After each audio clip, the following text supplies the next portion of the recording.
is women that are, from their early 30s to their late 40s that are miserable.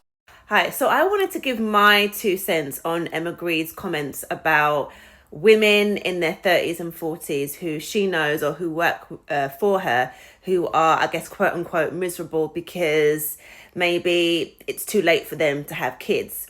And I just want to have a disclaimer. I absolutely stan and live for Emma Greed. Like, she is the ultimate girl boss babe. I just want to kind of give some context into some of her thinking as somebody I'm 38, single, no kids, I run my own business, and I do want to have kids. And I think there's like a misconception that those of us who are in our late 30s and 40s, it puts the blame on us, like it's our fault that we've not had kids or got married yet. And there's a couple of things that are factors to this.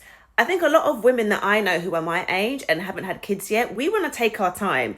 We want to have kids with the right person, because I've seen with so many friends of mine who have had kids with someone and then they've broken up. Some of their partners are giving them absolute hell, and I'd rather avoid that and take my time. And the idea of, she was also saying, freezing your eggs.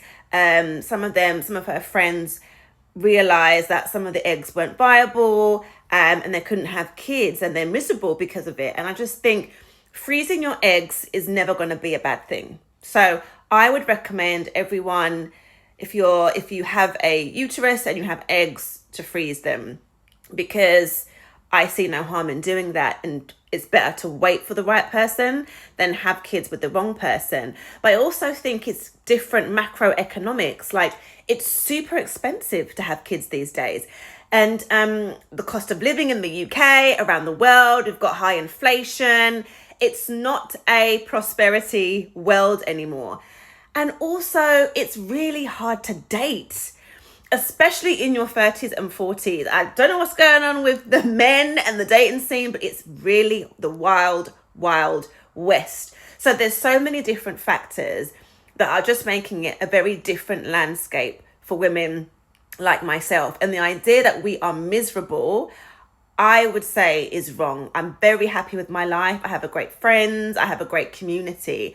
I think it's just that we are living different lives.